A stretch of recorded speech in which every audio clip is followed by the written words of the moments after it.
Palace లో కాదు, ప్రజల్లోకి వచ్చి కాస్త ప్రజాభిప్రాయం వినండి అని జగన్ రెడ్డికి విజయసాయి రెడ్డి చెప్పారు.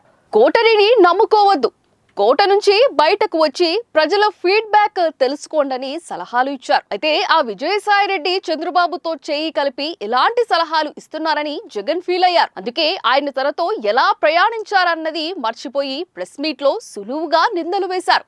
ఇప్పుడు జగన్ రెడ్డికి దూరం జరిగినప్పుడు విజయసాయి రెడ్డి కూడా హ్యాపీగా ఫీల్ అవుతుంటారు. ఇంకా చెప్పాలంటే జగన్ రెడ్డి వైసీపీ ఎదుర్కొంటున్న పరిస్థితులకు ఆయన పగలబడి నవ్వుకొని ఉంటారు. వైసీపీని సంఘ విద్రోహ శక్తిగా మారుతున్న సలహాదారులు, వైసీపీని ఓ సంఘ విద్రోహ శక్తిగా మార్చేలా ఇప్పుడు సలహాదారులు జగన్ రెడ్డిని నడిపిస్తున్నారు. రౌడీ షీటర్లకు మద్దతు తెలియజేయడంతోనే ఆ పార్టీ తన ఓటు బ్యాంకును కూడా రిస్క్ లో పెట్టుకుంది. ఇప్పుడు అమరావతి మహిళలపై ఏకపక్షంగా ముద్ర వేసే ప్రయత్నం చేయడం ద్వారా రాష్ట్ర వ్యాప్తంగా మహిళల ఆగ్రహాన్ని చవిచూస్తోంది.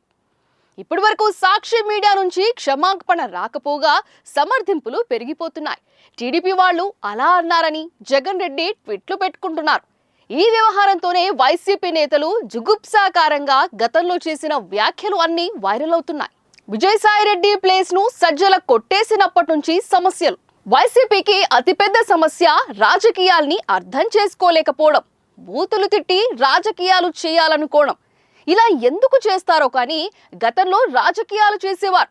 విజయసాయి రెడ్డి పార్టీ వ్యవహారాలన్నీ చూసుకున్నంత కాలం ఆ పార్టీ పరిస్థితి బాగానే ఉండేది.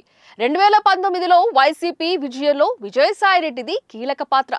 ఆ విషయం పార్టీ ముఖ్యులందరికీ తెలుసు. కానీ 2024 పరాజయంలో పాత్ర ఎవరిది? విజయసాయి రెడ్డి ప్లేస్ ను కొట్టేసిన సజ్జల రామకృష్ణారెడ్డి. ఆయన మాత్రం నీటుగా ఉంటూ అందరినీ బూతురాయుళ్లను చేశారు. పార్టీని భ్రష్టు పట్టించారు. బయటకు వచ్చేసినందుకు విజయసాయి రెడ్డి ఫుల్ హ్యాపీ. ఇప్పుడు విజయసాయి రెడ్డి వైసీపీ దుస్థితి చూసి పగలబడి నవ్వుకుంటూ ఉంటారు. కోటరీ జగన్ రెడ్డిని ఆ పార్టీని ఖచ్చితంగా దివాలా తీస్తుందని ఆయనకు బాగా తెలుసు.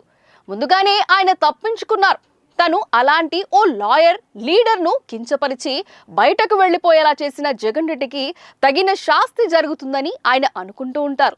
సజ్జలను నెత్తి మీద పెట్టుకున్నంత కాలం జగన్ రెడ్డికి దరిద్రం వదలదని వైసీపీనే అంత కాన్ఫిడెంట్ గా ఉన్నారు.